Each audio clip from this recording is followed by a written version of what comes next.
Ukhozi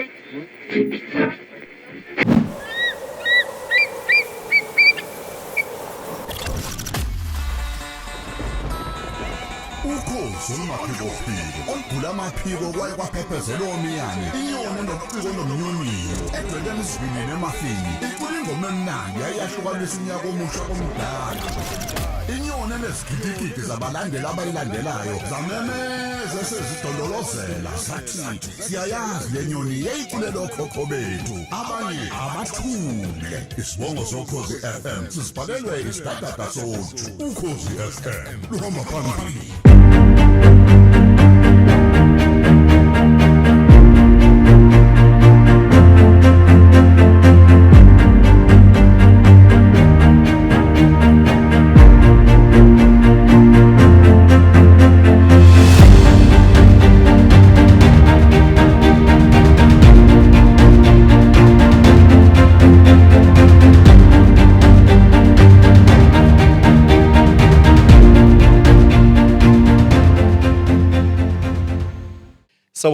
Sawubona mbukeli wokhozi FM TV. Igama lami kuseyilona impela Umuzi Mthabela. Umfoka sketi gudluka ngibona amathanga ejongo sisokele incinza amathanga amaqede liyeke ihambe yesokeni layo. Umfana kaSibongile noBhexisa benosisichichi.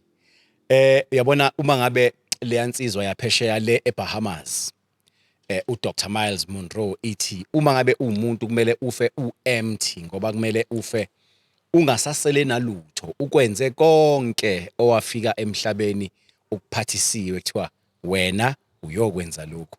Namhlanje ngizokhuluma nomfoka Nyawo insizwa ngesilungu phecelezi esithi idynamic ngendlela eyisimanga ngoba izinto ezenzayo uyazibuza ukuthi manje ke lokhu kuhlangana kanjani nalokho umuntu owenza lento uhlangana kanjani futhi nomuntu ophinde enze lento ngoba imhlaba akuyona ihlukene kakhulu uma uyibuka ngehlo lenyama.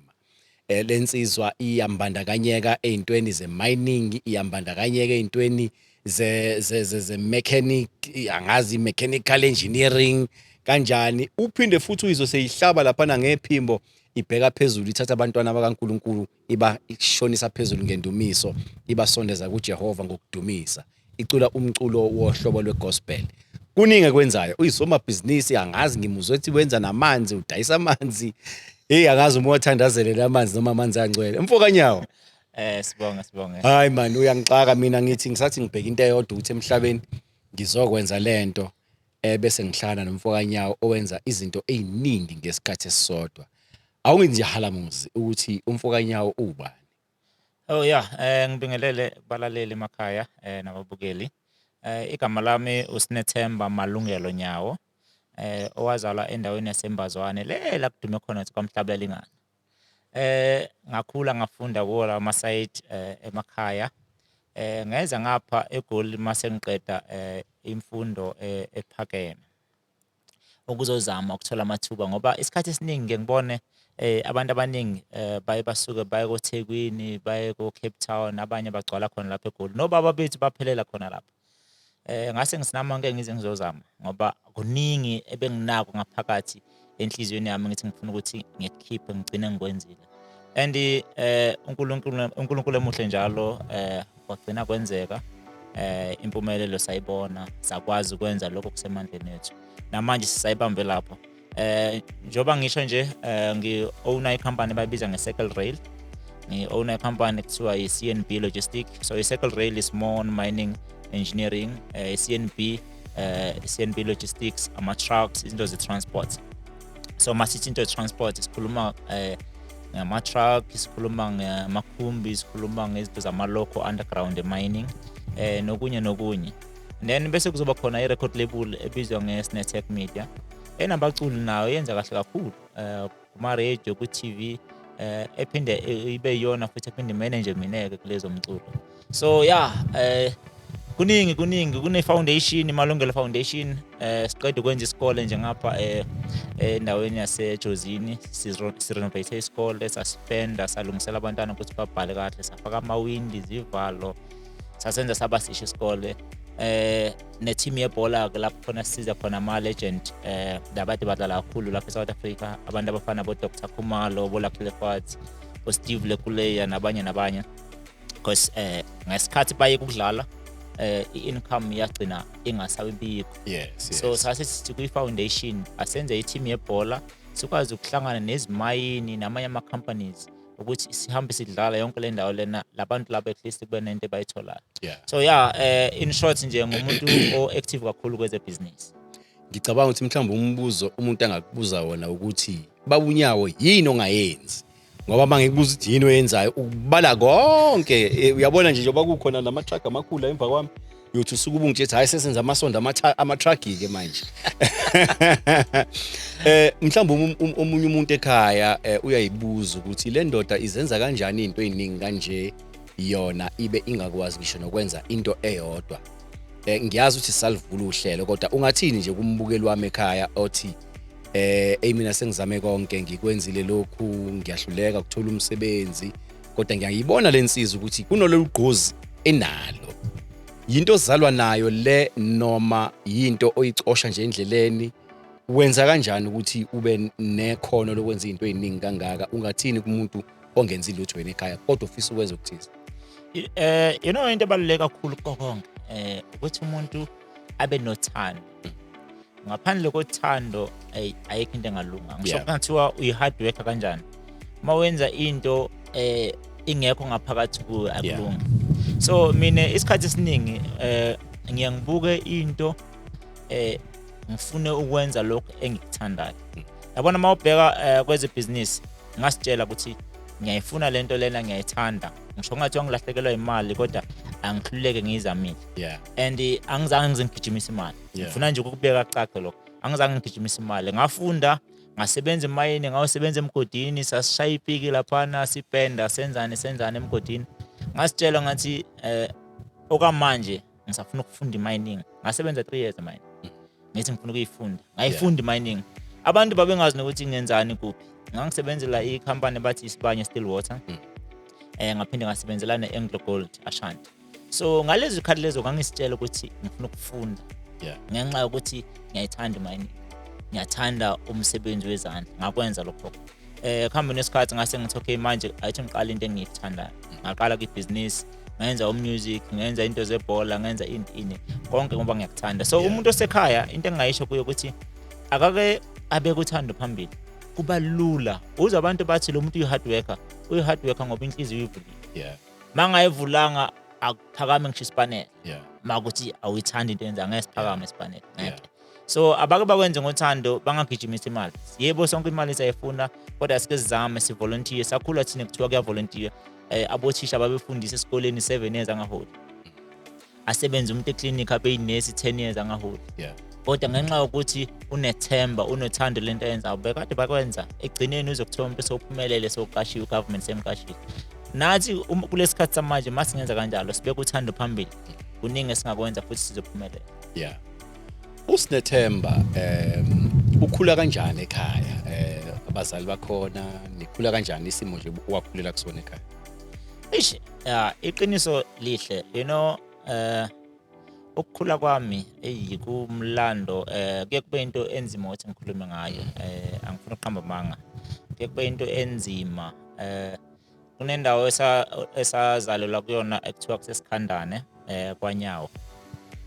Kwaba khona ukuhicizela ke khona sagcina saze samuva sayohlala kuboka mama.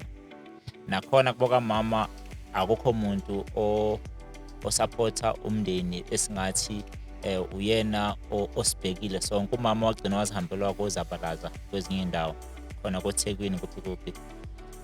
Mangiye esikoleni ngiyakhumbula nje ukuya esikoleni kwaku 7 km.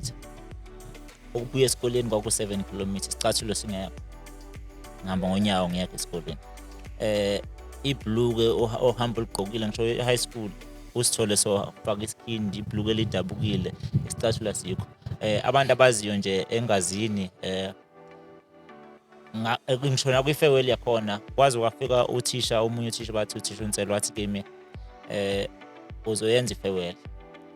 Ngiyazi ukuthi impahla zikho kodwa ngizokuboleka le jazi lami lozogqoka lona. Faka i-uniform yakho nje ngoba njalo ngizokunikeza le. Ngempela nami ngafana nabanye abantwana.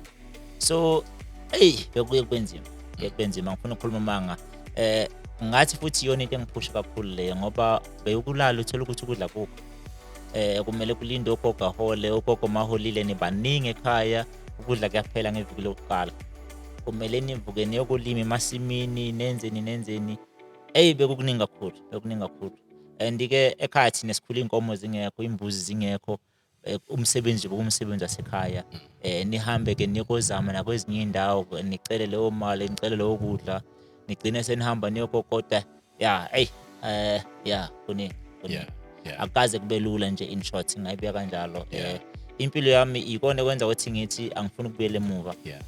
And angifisi ukubona abanye abafowethu basokola, bahlukumezeka nakwezinye indawo. Yiko ngaze ngaqala ne-foundation ngithi lokhu uNkulunkulu anginikeze kona ngeke ngizame ukuthi ngikushare nabanye abantu, ngoba ngiyazi lapho ngiphuma khona. So ngiyabona impela masiyikhuluma le eyokukhula kwakho ukuthi ngathi kuthathe kubika endaweni ongafisi ukuthi uyithole uphinde ukuyo nongathanda ukuyicabanga. Inhlungu zaziningi kakhulu ngesikhathi ukhula ekhaya. Impela kunjalo. Akusinto engathi akusinto engiyikhulumayo ngesikhathi esiningi. Akusinto engiyikhulume ngoba akaze kudlula. Ihamba ney'nhlungu. Mhlawumbe odadweni nabafowenu bona mhlambe isimo abakuso njengamanje sinjani? Kwazile ukuthi uphonsi itshe esivivaneni ey'mpilweni zabo ukuthi nabo bazame ukufika kuleli zimo sukulona. Angeke sifane empilweni.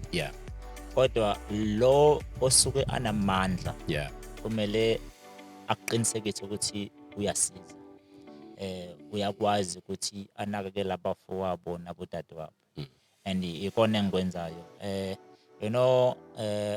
Mangisekhaya, I think kwakube nesifo kulonyaka ophelile or lonyaka loya. Kwafika omunye umama wayesazi lapho esasuka khona. Akaze angaze akholwe into ayibonayo, waze wakhala inyembezi. Waze wakhala inyembezi wabonga.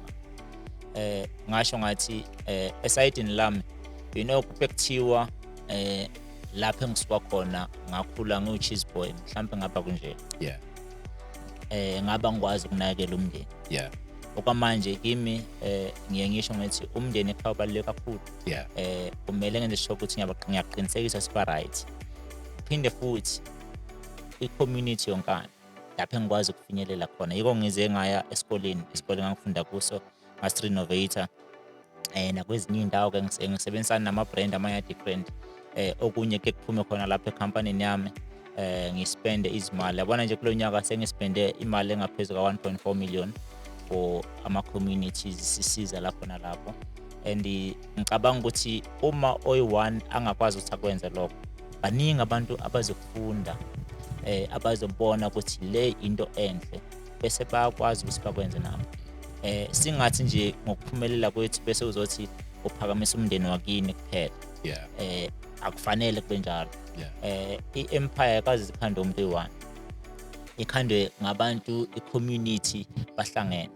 Wenzela ini ukuthi noma kusasa kuthiwa uyawa lo muthi kubonakala, kube khona abantu abazosiza, bakubambe ume, kungabi nobuhlungu. Ongathi wenza i-legacy yakho ukuthi uma uhambile sekuphelile ngayo yonke lento bekade isebenzela. So mina ngiye ngithi kumele ngenze sure ukuthi kuseGoli, kuse-Eastern Cape, KwaZulu Natal, lapho engikwazi ukusiza khona ngiyasiza. Ngenzela ini ukuthi nami ngaleli langa ngithi bafethu ngicela usizo, zivele izandla siphakame zithi sikhona sizokwazi ukusiza. Yini lento okhule mhlawumbe uthi ngelinye ilanga ngifuna ukuba ukuthi, ngoba angicabanga ukuthi konke lokho kwenzayo izinto owayi-identify njengokuthi ngifuna ukwenza lokhu nalokhu. Yini lento le owathi nje mase ngimdala ngifuna ukuba yiyona? Into ebengiyifuna kakhulu konke into yokuthi ngibe i-CEO ye-business ye-company ethile. Bengingakuplananga ukuthi ngifuna ukuba i-CEO ye-company yami. Le gama le-CEO leli lafika kudala, kwakusekhona bo-MD. Kakhulu kwakudume i-MD, lena managing director. So angithi mangibabona labantu lapha ngithi hayi ngiyafisa ukufika lapha.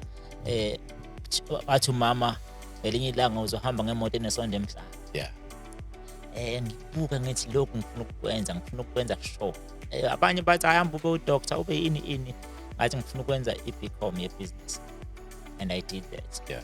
Ngakuthola, and kumanje ngathi mangifika ngemoto enesonto emhlane ekhaya, umama wakhala Yeah. wathi mfana mawuyidayisi le, ungayidayisa mangasekho kodwa le yami Yeah. awuyidayisi. Ngasho ngathi ngifuna ufunde ube nemoto enesonto emhlane. Ngicabanga ukuthi nayazi nonke lento le, sakhula kusho njalo. Yes. Ofundile unemoto enesonto emhlane kwakusho kanjalo. Yeah. Hayi lena ezilahla ke manje sedumile manje. So into engangifuna kakhulu mina yona lento ukuthi ngibe CEO, and kuthe makufika angizange ngibelieve. Yeah. Ngawenza ama mistake, ngenqamba manga ngawenza ama mistake uma ngiqala ibhizinisi. Yeah. Ngenza ama mistake acisha ngibuyisele emuva, kuba futhi ngomunye umuntu ngaba kavukanga. Yeah. Ngawa 3 months 4 months kungena business kungena lutho ngenxa ye mistake e1. Yeah. Kunenye imine ngangisebenzela kuyo, ngathola itender yokuqala, ngathola i-profit yemali eza ku 800,000. Noma ungangibuza namhlanje ukuthi ngayenzani lo mali ngazi, and kwakuyisifundo ngasisoze ngasikhola. Yeah. Angiyazi ukuthi ngayenzani, ngahamba amazwe, ngadla imali kuphi emazweni, mangibuya kumele ngikhokhe rent, imoto kumele ibe nepetrol, angiye emsebenzini kusasa, ayisekho i-contract iphelile le ngenza. Yeah. Kanti kube kuthiwa ngakuthatha leyo mali nga-investor, Yeah. ngakhulisa ibhizinisi ngaba right, but ngiyakubonga lokho futhi ngoba leyo mistake yangifundisa, ngoba ngathi mangibona ukuthi angisena lutho ngaqala ngafuna umsebenzi, ngihamba ngabuyela emuva manje ngathi ngifuna ukuqashwa ngibe umsebenzi. Yeah. Bangiqasha kwenye indawo lapha eDriefontein khona lapha eCarltonville, ngasebenza 4 months, ngathi ayisengiright ngihamba, ngasebenzela ukuthi ngihambe ngiyovusa icompany yami. Ngiyakubona ukuthi umthetho wakho ngathi uyilendoda ekuthiwa Clef ungagive up. Ngathi uyilo muntu ongafuni ukuthi sekuphelile sengihlulekile. Awusho nje amazwi okugqugquzela kumbukele ekhaya oseke wakuzama okuthile wahluleka, ngoba kunenqwaba yabantu ohlangana nabo la ngaphandle athi umuntu yabona nje mfowethu bayawantshontsha ama ideas, yabona nje kulomkhakha wami ngahamba ngayopitch idea bayintshontsha, usegive uphile njalo useshiye phansi. Yeah. Usezonda kwasani nje eqhamuka ku TV uthi bantshontsha ama ideas abantu ongazongitshela ngalapha. Yeah. Wazama into eyodwa iyahluleka kuze kube namhlanje intshebe isabheke phezulu ngoba wabheka phezulu. Yini ongayisho nje kumbukele ekhaya, ngoba ngikulalele uma lokhu ukhuluma uthi kwabheda but ngasukuma ngalunga, ekhaya bekubheda ngasukuma ngalukisa. Ngiyakubona ukuthi uyile ndoda ngesilungu bathi resistant. Yeah. Awufuni ukuhlulwa yilutho. Yini ongayisho kumbukele nje ekhaya mayelana naleyo nto ukuthi mawusuke washawa impilo wabheka phezulu sukuma uyithintitha?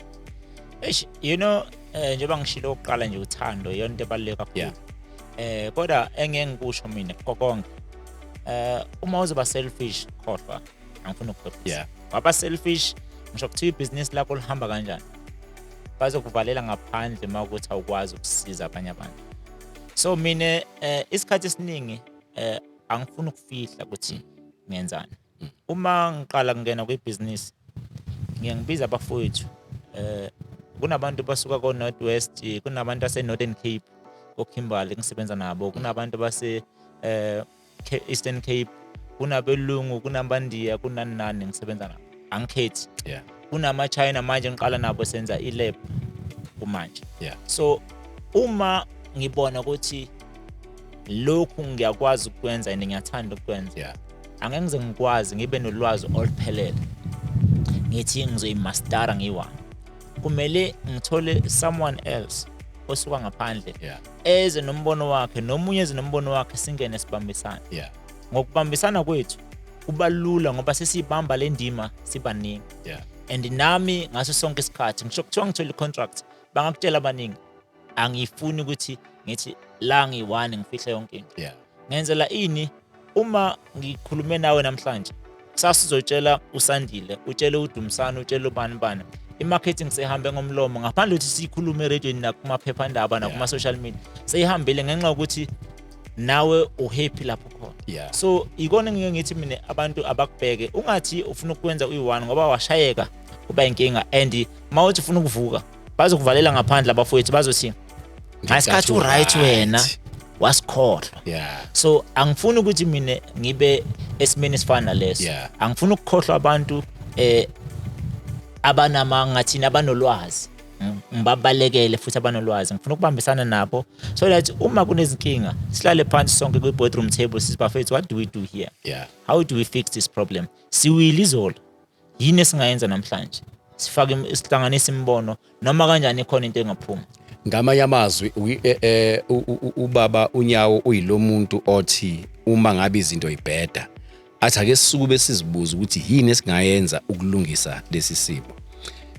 Manje wakhulu uthi ufuna wena ukuba iMD, ufuna ukuba iCEO, ufuna ukuba nemoto enesonto emhlanje. Kodwa manje uyahlabelela.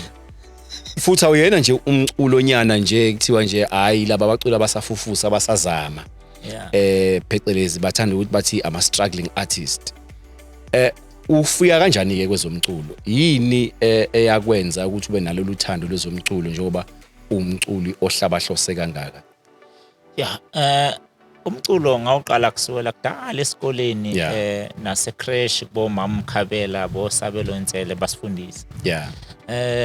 Esikoleni ngangilida kwi gospel and sathola ama award, sathola ama trophy. Manje nje esikoleni wawu SCM esikoleni. Ngangishaya ku SCM phindene kube khona kwi gospel group. Okay. Sine gospel group nje. Sahamba impela sayashaya abantu oLundi, sashaya abantu eThekwini nje impela. Lokho sibangenelela nje ngomculo. Yeah. So ngayithanda kusukela lapho lento le. So masikhula ke kwakunabantu abafana nabo DJ Cleo, basishayela izinto ezimnandi. Sakhula sithanda music. So ngasonke isikhathi ngangithanda ukulalela ama element. Ngithi okay lana ushaya igitha kanjena ini. Khumbula ke lapho engisuka khona akuna studio. Into ekhona iradio nakhona uyicharge bathini ngesolar PM10. Yes, ipetra khona bo PM9 PM10 iphele uphinde uyibeke phezulu kwe roof ishizo ilanga ithi ukuthi kancane iphindile masidlala ithi ungazi ispeaker ukhande ngesigubhu besikwenza lokho. So ngaba nothando lo music ngalezo khathi lezo ke ngafunda ukushaya ama drums ngabona okay lapha kuyazameka. Kwafika isikhathi ukuthi ngize ngapha eGoli. Ngafunda kubantu abaningi, ngifuna uqamba amanga, ngifunde kubantu abaningi, abo Vukani Khoza, abo DJ Cleo, abo Tira nabanye. Kumanje sisebenza no Big Zulu, baningi kakhulu engathi ngisebenzisana nabo manje. So ngathi mangibuka ngathi ngasebenza emsebenzini ngiphumelele ngibe njani. Kodwa kunalento bayibiza ngehobby oyenza ngothando. Ngathi istress asemsebenzini uyosikhiphela lapha. Makuthi kungishayeke kanjani ngihamba ngestudio, ngakhanda istudio sami endlini. Ngiyabhala izingoma, ngiyacula lapha endlini, ngenza konke. Ngikhohlwa into yasemsebenzini. Phuma estudio inhliziyo seyixolile sengiyalala. Ekseni ngiyavuka istress isiqala phansi. Ngiyavuka ngiyemsebenzini mangibuya ngithi studio. Ngiphila kanjalo nje namanje. Yipi nje ingoma oke wayenza njengomhlabeleli wegospel ekuyiyona nje kwenza uyiqhenye kakhulu ngaleyo ngxenye ye-career yakho mhlambe njengembongi? Kunengoma engayenza ethi Faithful God. Iyona ngoma engathi yangidonsela abantu abaningi. Lapho ngangibonga izinto angenzele zona umdali. Ngayishaya nomunye umfowethu wathi superstar wase Nigeria. So le ngoma leyana ngabeka nethi amaqiniso. Ngenxa yezinto bengibuya kuzo ngathi awuthi ngiyiphushe and mangiyiphusha bayamukele emaredweni yonke indawo inokwenzeka nje like izimanga. So namanje ngisasho ngicabanga ukuthi ingoma kuzo zonke engakazenza iyona le ngoma lena engathi isahleli namanje enhlizweni yami. Singakwenza konke sijive senzeni kodwa leyana namanje sahlele enhlizweni yami. Iziphi nje izifundo mhlawumbe ongathi wayifunda emkhakheni weze gospel ongathanda ukuyitshela mhlawumbe what we call an aspiring gospel artist? Awuke ukwenze mawucula awuke wenze izenzo ezihambelana nalento okuyo. Yona into engathi ibaluleke kakhulu ma umculo wegospel. Ngoba kunabanye abantu abathi bangama gospel artist ngoba basemva kwemic. Aphume umuntu enze kuningi okuphambene nalento ayishumayelayo. So kunabantu abakubonayo abafunda kuwe ukuthi ngoba nomfowethu ufika shaya gospel besenza so thina singavinjwa yini. And ngaleso sikhathi uyabakhipha abantu endleleni ngoba babukela kuwe. Thina sakhula kuthiwa kunabantu abangama role model. Uma umuntu ubukela kuye wasaphuma endleleni ayi kwenzima ukuthi uphinde ubuye ngoba lo adufunda kuye uphumile nawe ngeke usabuye. So iyona into engathi abacula abaningi abake bazama ukuthi bayilungise ngoba isizwe sikhandwa yithi thina sibekiwe lapha phezulu. And uma ubheka na kwiBhayibheli singama messenger asizami ukuthi sikusebenzise lokho. Sikwenze ngendlela efanele. Amanye amazwi uthi ubaba uNyawo uma ngabe ubizelwe umsebenzi kakhulukazi weze gospel, khumbula ukuthi kunabantu ababukele kuwe. Ngamanye amazwi uma ngabe bewa ngenxa yakho igazi labo liyobuzwa ezandleni zakho. Wakhula ke bafo wahamba waya uthe wayofundela i-engineering. Impela Wafundela ihlobo luni lwe-engineering kuphi kunendawo? Ngenza i-mechanical ngaphinde ngenza ne-electrical. I-trade yami ngayithola eThekwini. Impela mase ngifika lapha eGoli nga-excel nje impela nje. Njengoba ubona namanje kule workshop lena ugcwele ama-truck wami lapha. Ma bathi kumoshakele lapha ngithatha ifoni ngithi lokhu makunjena yenza so, lokhu makunjena yenza so. Kubalulekile ukuthi ube nalo ulwazi la lento usayibambela ukuthi izadla igcwala uChris. Ngiyazibambela. Ngoba ngikutshela nasemgodini ngiyaya. Ngisemgodini nje kule viki eliphelile eMayini eBelkom.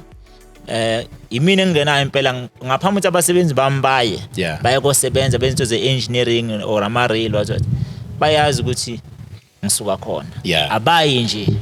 Imini engifike ngenze sho ukuthi le ndawo bazosebenza ku-safe and into ekumele bayenze ikanje ngibenze li plan iphelele bese ngithi asambeni madoda. Kusebusuku kusemini angisabe eMayini. Ngiyahla impela ngemgodini uhamba 3 kilometers uyaphansi. Wafunda ke wase uzeGoli. Indlovukazi noma i-government uhlangana naye. Umama wasekhaya. I-government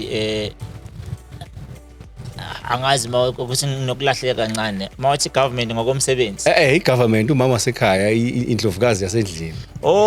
Usuhlangana naye. Uqala nini umndeni njengoba sewuqualifyile manje wezeGoli umsebenzi oqala ifamily yakho ke manje ukuthi hayi na i-government ngiyayithola naka ama ministers ayaqhamuka. Umndeni leso sipho somndeni uqala nini kwakho umndeni? No into evele seyikhona kahle and nabantwana bakhona bakhula nje impela benza kahle kakhulu esikoleni and bavele bafana nami ke. So ngathini ngangizibekele isikhathi phela strong umuthi wangale ngenhla la uqhamuka khona. Kusumuthi. Imbiza nezinto lezangale kwamhlaba yalingana. No ngangizibekele isikhathi kahle ukuthi okay ngiqala lapha ngenza kanje ngenze so. So uyazi ama plans wendoda kuyenzeka ukuthi uhlele kungahambi ngendlela. So kokuqala ngazama kwangalunga. Okwesibili ngase ngiyazama ngabona impela ngathi hayi ngalunga so ngayibamba khona lapho ngoba isikhathi esiningi wena njengomuntu kuba khona into efunayo kanti uthola ukuthi lena othi wena yiyo akusiyo. So kufuna ukuthi ungagive up uthi ngazama ngahluleka bese uthi ngiyayeka. Qhubeka uzame kodwa manje ube sewuvula amehlo uthi ngizobona kanjani and ngizokwenza kanjani. So at this stage ngihappy nje angifuni ukuhamba manga ngiyibeke nje kanjalo ngihappy izinto ziza ngendlela nanemizi sengakhile kodwa umfazi uzoba yi1 ke imizi izoba mningi kodwa umfazi amakholo awafuni ukuthatha abafazi abaningi. Impela angeke ngize ngi-advise ukuthi ngaba into enhle le angiphikisi ukuthi injani naseBhayibhelini beyikhona. Kodwa ngesimo samanje esiphila kuso kuningi kakhulu and nezifo uthola ukuthi impilo yakho segcina seyiba imfishane.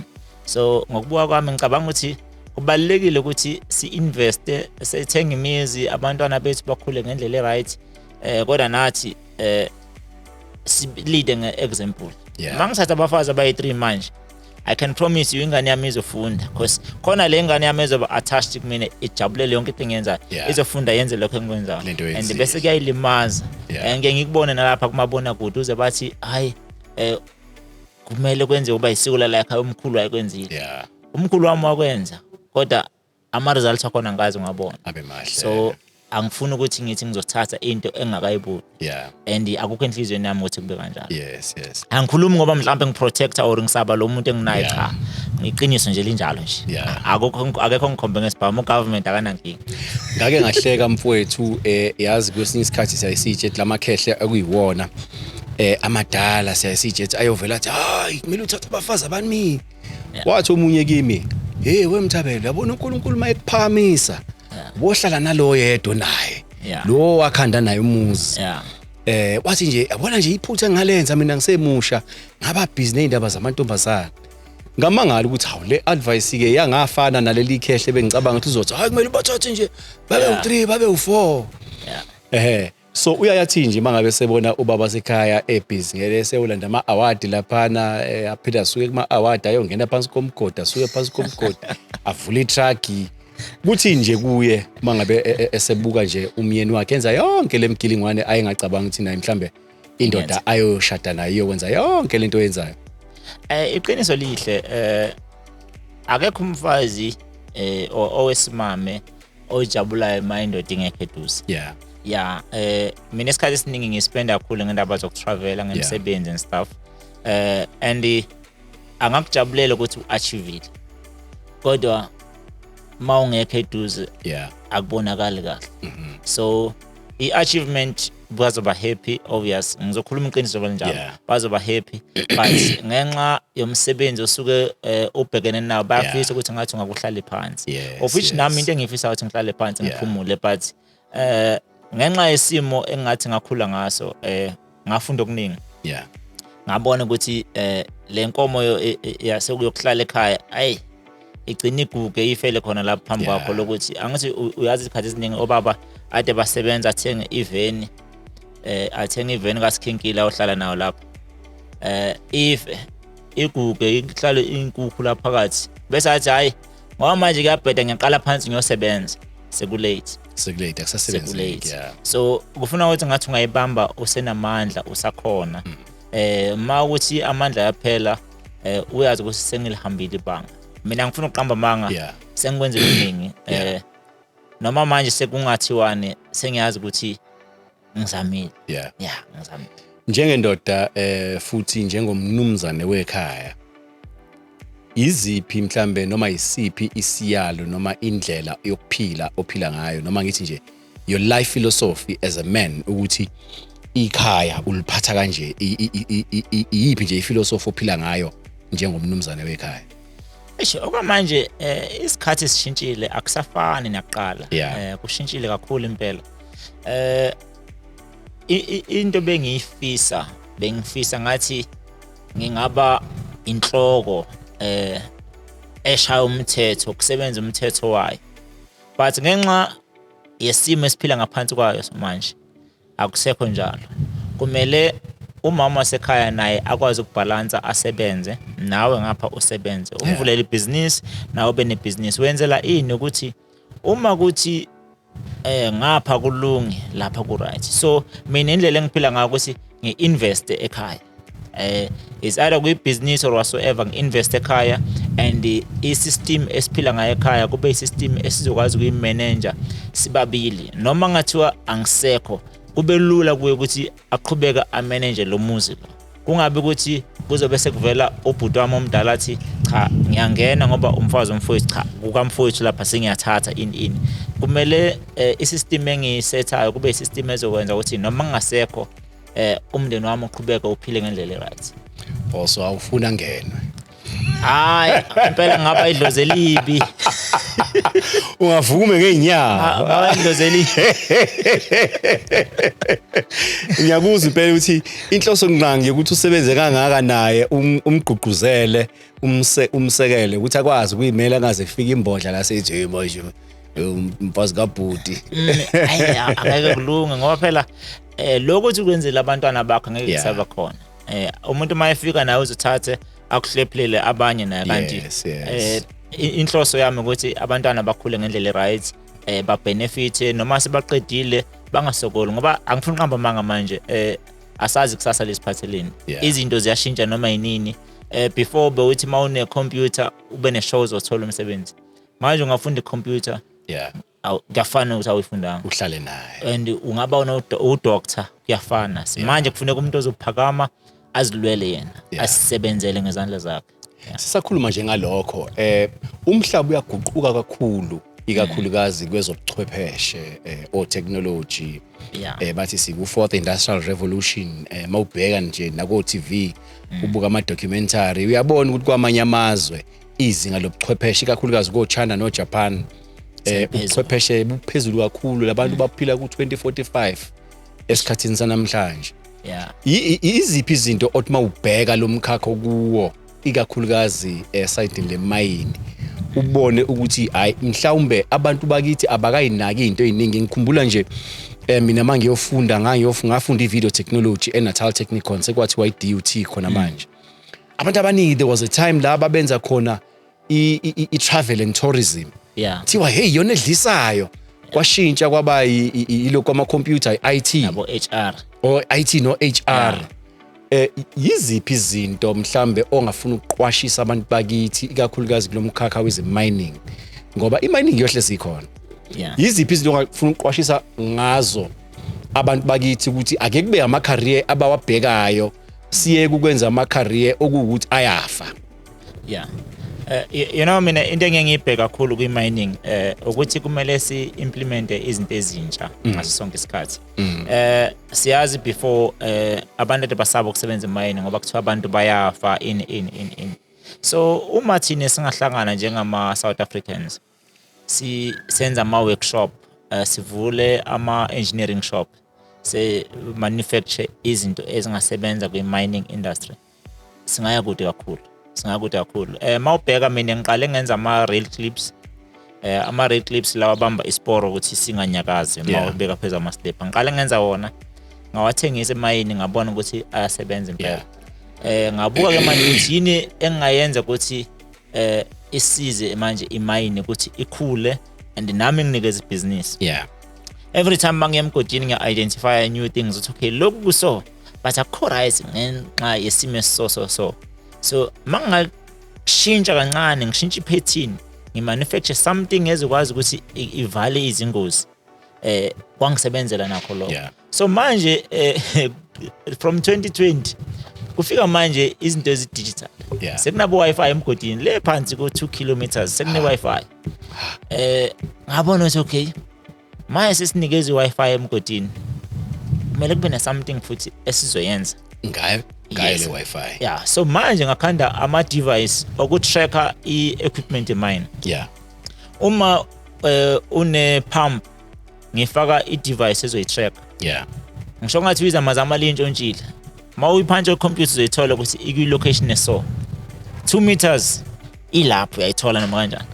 If i-pump lena kumele iphume kolungiswa lo muntu othi mawuthi umnikeza ithaya ilungisa wangayideliver sizoyithola ukuthi izoyi-tracker down yona le system le isebenza ngale Wi-Fi yasemayini. Then emaningi ama-devices kwaba khona ama-sensors ukuthi uma le stimela semgodini sihamba singashayisa abantu kumele sibe ne-sensor ukuthi masize ukuthi kunomuntu sistope kube nama T-sparks ukuthi uma ifele ama-bricks istimela sikwazi ukuthola le nsimbi or lento ezoyipara ukuthi ingahambi.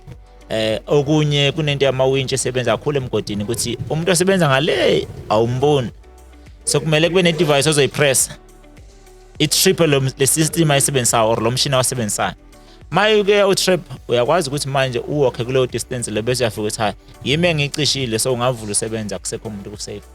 Awukwazi kumele silungise indaba ze communication because angeke ukwazi ukumemeza umuntu ongaleni ngenxa yomsindo khona emgodini imshini yaduma whatsoever but ngale technology sisebenzisa manje kuba lula upressa ne button a responde uyahamba kube safe. Yazi Ngilalele le ndoda ikhuluma. Ikhuluma ulimi olungajwayelekile ikakhulukazi uma ngabe ulalele ufuthi ujwayele ukuba nabantu abamnyama. Usemkhakheni weze engineering kodwa futhi lo mkhakha ugcwele kakhulu abamhlophe. Uma ngilalele lensizwa yakwanyawo ikhuluma ithi yona iwumuntu ofika bheke endaweni akuyona ukuthi isimo sinjani abese bheka okushodayo abese khanda lento eshodayo ekuyiyona emenza ukuthi adlondlobale kangaka kwezamabhizinisi. Mhlawumbe ke masinje sisathi kushwihulu kuqonga seyitolo uma sibuya ngifuna ngitshele le ndoda ukuthi ithatha phela engqondo yokuthi ibe observant kangaka nanokuthi yakufundela kanjani ukuthi yona ikwazi ukubona isimo ifunde indawo ebese ibona ukuthi yini eshodayo la ebese ilethe isolution engicabanga ukuthi mhlambe nawe embukele ekhaya uzokwazi ukuthi ulithathe lelo thuba lokufunda leyo nto yokubheka isimo okusona ngoba iningi lethu sibuka isimo esikusona sisamkele bese siphila sihamba ngalowo mshungu wesimo esiphila kusona. Asithi shwihulu kuqonga seyitolo ubambe nje itiye ubambe isiphuzo ebese uphinde futhi uyabuya.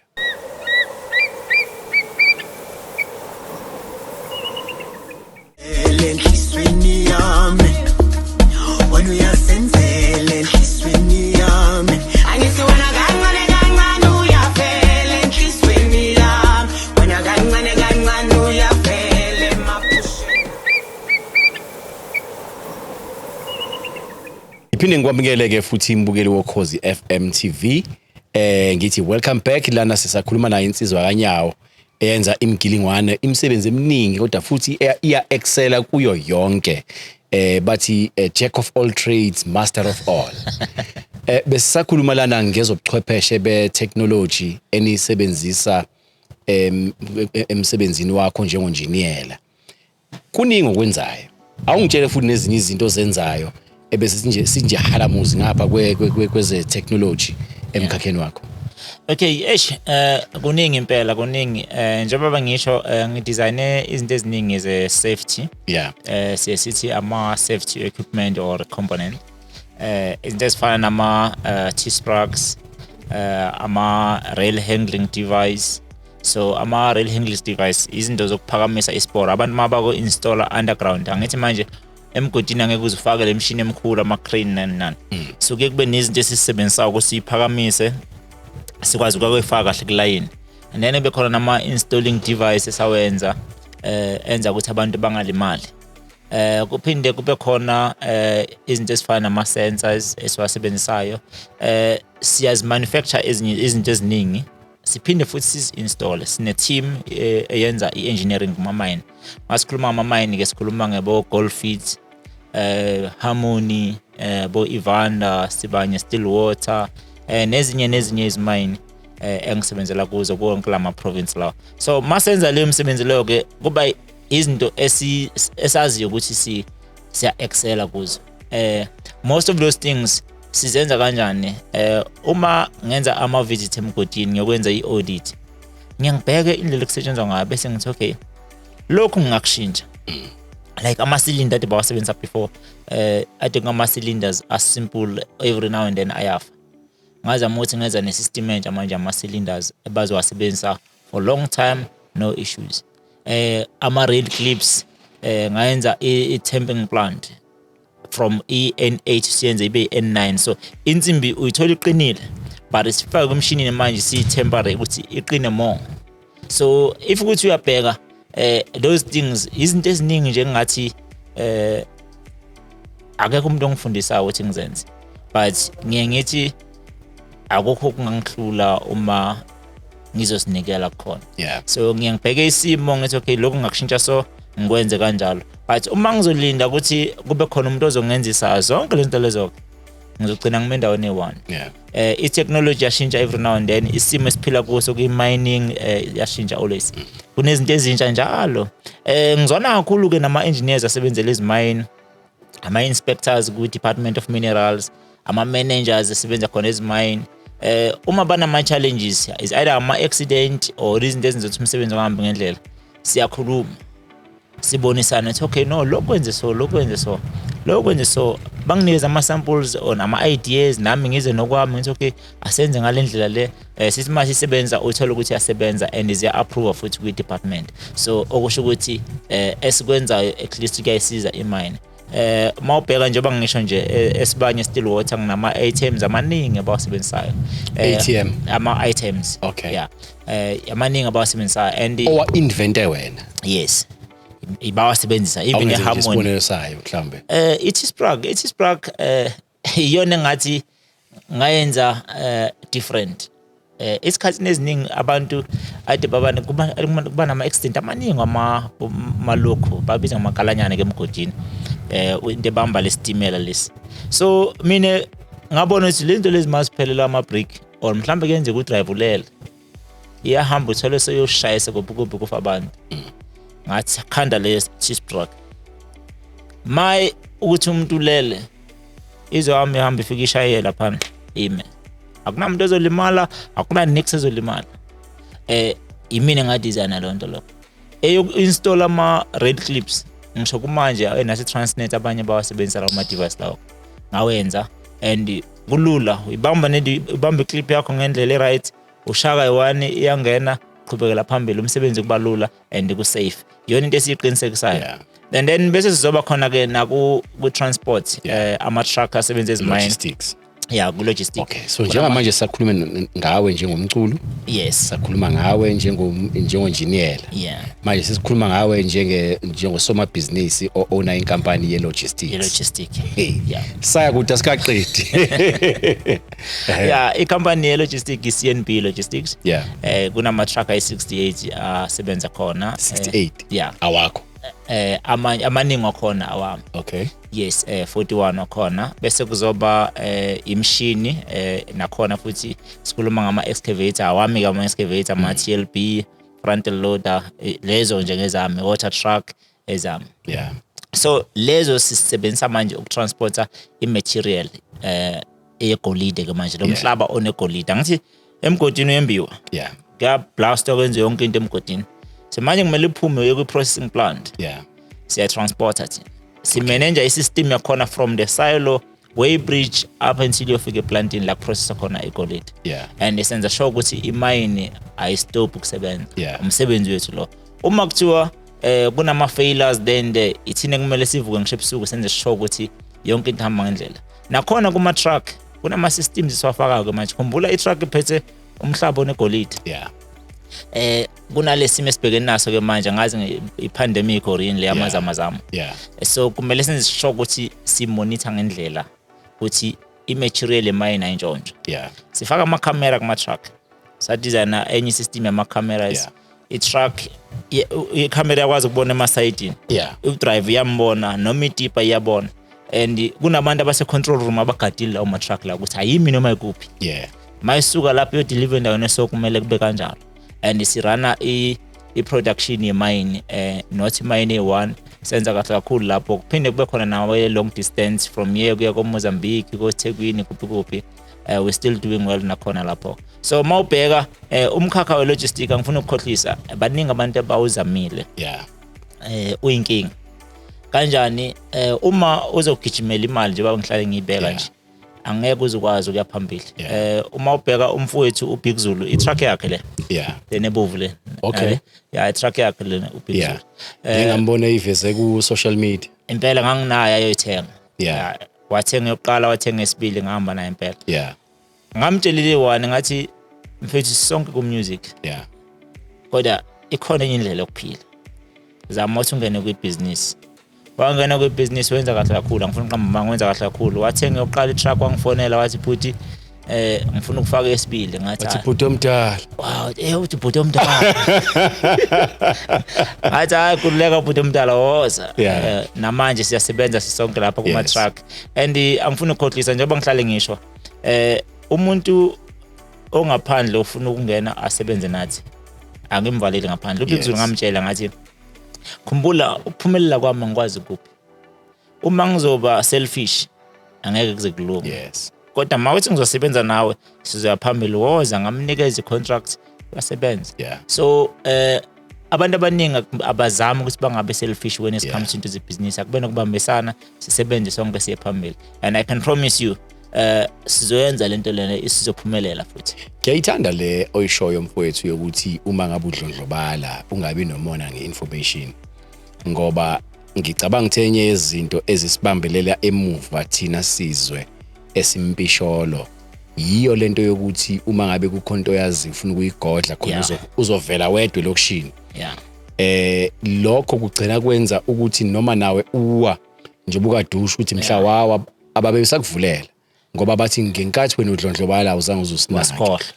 Ngiyayithanda kakhulu nakuwe nambukeli mhlambe la ekhaya ungayibuka leyo nto ukuthi imuphi umkhakho kuwona wobani ongababize lokushini ukuthi nabo bazodla kuleli plate ngoba uthi umlungu ngolimi lwakhe there is more than enough for all of us.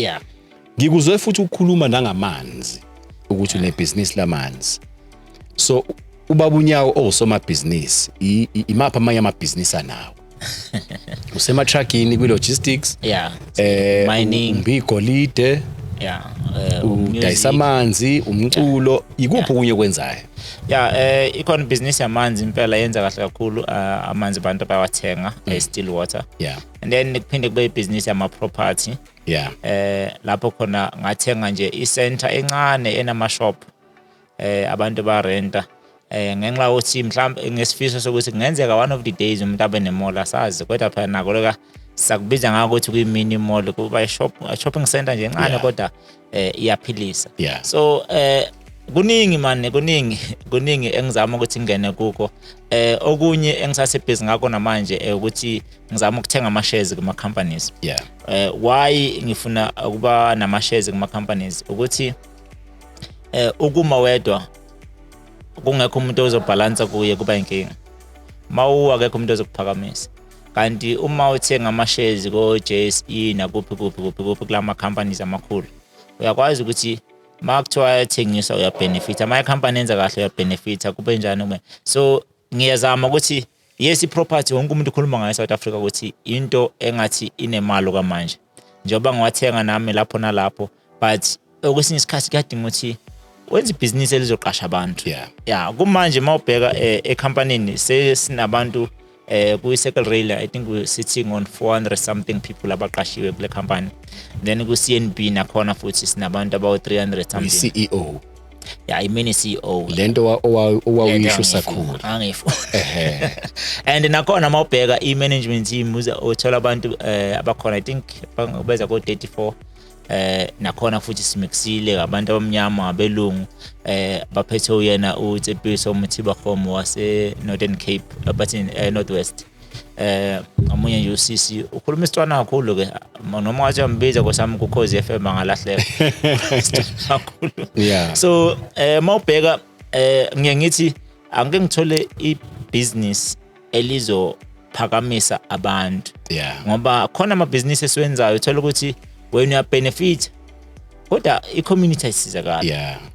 So kulamanzi business nezinye izinto ama property khona umfana wasempendle bathi usenzo hlatshwayo osebenza noThuthuka Ndebele ibona ababhizi ke ngapho ba manager leyo business leyo nezinye ke zinabantu bakhona and kunabantu abaqashiwe konke lawo ma section lawo ke abaholayo kupheleni kwenyanga. So inhloso enkulu konke ukuthi asike sithi sikwenze nabantu singegijimeli lokhu okuzosinikeza 5 million bese siyathula siphakama abantu bazibuza ukuthi kanti lona wenza ngani ini kokugcina sekuthiwa sithathe lento kanti basebenza nabantu ayikho bazobona ukuthi senzani.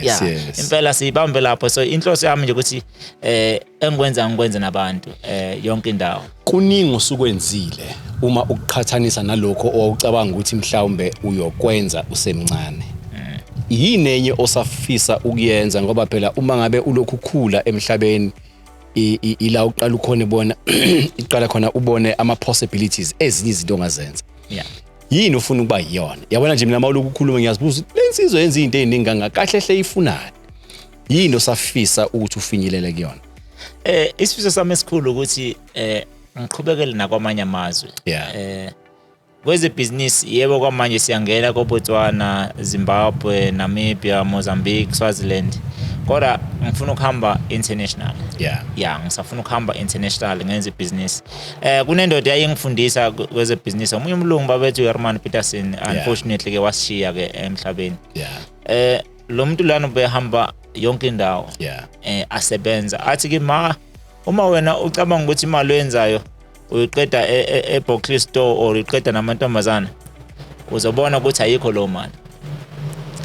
Imali bakhona makuthi investor kwamanye ama-business. Ingakho manje ngilande abanye abafowethu base-China ukuthi bangisize si-design i-lab ezosiza ama-mine wonke lapha eSouth Africa. So le lab lena izokwenza izinto ze-survey iphinde yenze izinto zokuthi ilungise i-identify umhlaba ukuthi unani. Because uma ubheka isikhathi esiningi sesifocusa kulezi mine endala.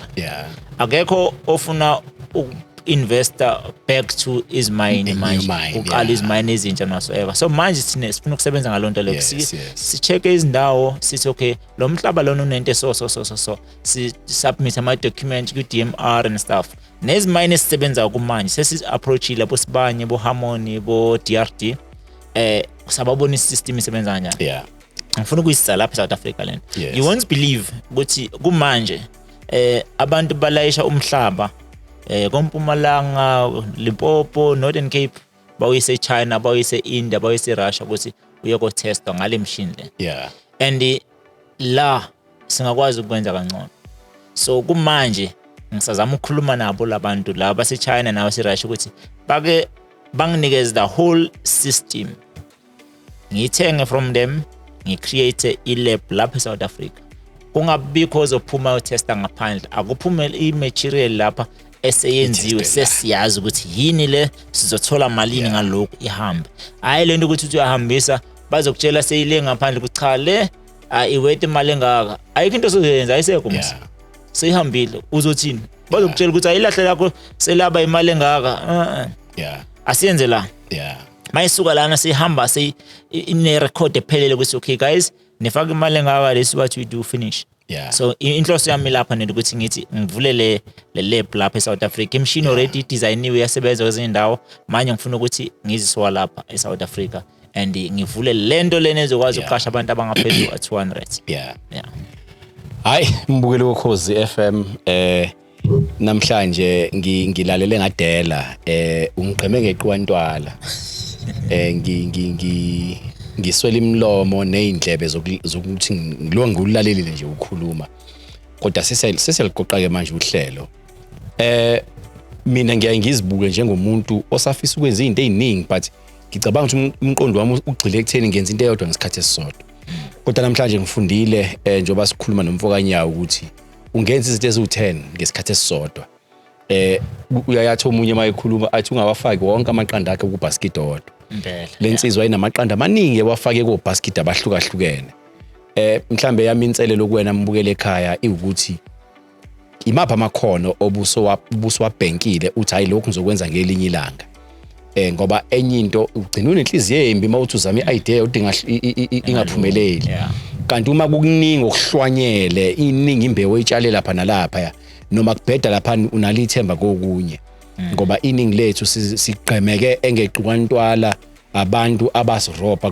kuma business asibange safuna ukuthi siphinde sizame kodwa ngokukhuluma nawe mfowethu nami Msalofu ngigqugquzeleke kakhulu sesigoqa nje imapha amagama okugcina ofisa ukuwashiya nombukeli woKhozi FM TV umgqugquzela nje ukuthi naye asukume ayithathe aphila impilo mhlambe ehalf walo iphilayo noma ephindwe kabili kule uyiphilayo okokuqala nje wonke umuntu ngiyimfisela okuhle kodwa ngizophinda ngibuyele back emagameni wami ngihlale ngiwasho noma yinini khona sizokwazi ukuphumelela asibambane ngezandla ngizokusho lokhu abona mangabheka lesizwe saseNdiya isizwe saseChina umlungu uthola ukuthi uyedwa mangithi umlungu ngisho umphathi kodwa uyakwazi ukuhlanganisa abantu abaya 100 entweni eyodwa bayenze bonke ngokubambisana iphumelele kumanje sibhekene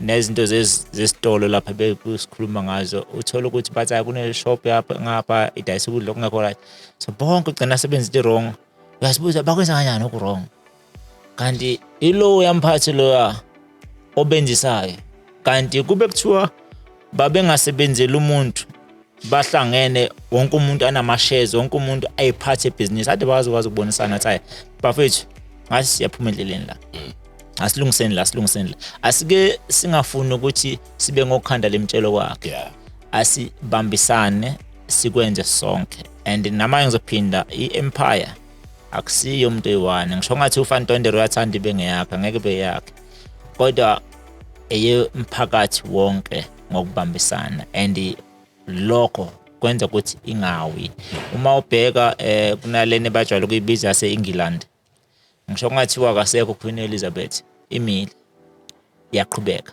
ngisho ngathiwa akasekho ubani izobe lokhu imile iqhubeka nathi uma sizobambisana kulo singakwenza umuntu ohlele ekhaya akayeze ne-idea sibonisane ngihlale ngisho ngasonke isikhathi mina ngi-open umuntu akeze kimi isikhulumisane sibone singasizana kanjani makuthi angikwazanga but makuthi ngikwazile ukuthi ngisize asibambisane siphambili sizophumelela asibambisane siye phambili sizophumelela ungabambi wedwa uma ngabe uvusa inyamazane awuzama ukuthi ungayivuseli wena wedwa ngoba mhlambe ufuna ukuba ugombela kwesakhe ukuthathe konke kuze kuwe ngoba kungcono ukuba no 50% ka100 kunokuba no 100% ka0 impela uthe ofuna ukukhuluma nawe akeze akukhulume nawe nibonisane bakuxhumana kanjani nawe ababukeli boKhozi FM TV ababukeli bangithola ku Instagram ngizobiza nje ama social media ku Instagram malungelo_se ku Facebook sine malungelo ku Twitter lesi bayifaka ku X omkhulu manje malungelo se umuntu angangisendela i-message abathanda ukuthumela ama-email ke snetechmedia@gmail.com snetechmedia@gmail.com bangathumela lapho ama-ideas sibone ukuthi singabambisana kanjani angifuni ukukhohlisa abantu abayithanda into enhle maningi amabhizinisi amancane engisebenzisana nawo lapha around uthola ukuthi mawusiza lona ukhuluma okunye mawenza nalona ukhuluma okunye asike sithi umuntu alinde esakhe isikhathi sizofika akaqhubeke apholishe leyo idea yakhe isikhathi sizofika angeke ukwazi ukubamba nabantu abaya100 siza abantu abaya100 at the same time but I can promise you the time uhleli nayo kuwe uyipholisha uyinakekela idea yakho uzoza kusasa bafona bathi siyakudinga uKhozi FM lifuna umuntu owenza so uthi wena so give up uyilahla idea yakho so uthi manje uyaqala uyafuna awusayitholi kanti kube uqhubekile wayipholisha wayenza yaba advance kubalula kakhulu angifuni ukukhohlisa kubalula kakhulu asibonge mbukeli woKhozi FM TV ngigqugquzeleke kakhulu namhlanje ngikhuluma nabantu abaningi kulomsebenzi esiwenzayo kodwa akujwayelekile ukuhlangana nomuntu ofana noBabunyawo mina bengizothi ke kuwena mhlawumbe ke awuyibuke uyiphindelele le episode yale podcast ukuthi yini ongayifunda wenze nje yakhe homework uzibuza ukuthi wena iziphi izinto ongazenza ukuguqula yakhe impilo nalawo ama-ideas amadala obusuyitshela ngeke asasebenza yini usungayenza kuwona wapolish wabuyise kabusha uwabuyekeze ukuthi yini ongawenza ngayo ukuthi nawe udlondlobale inkosi kubusisa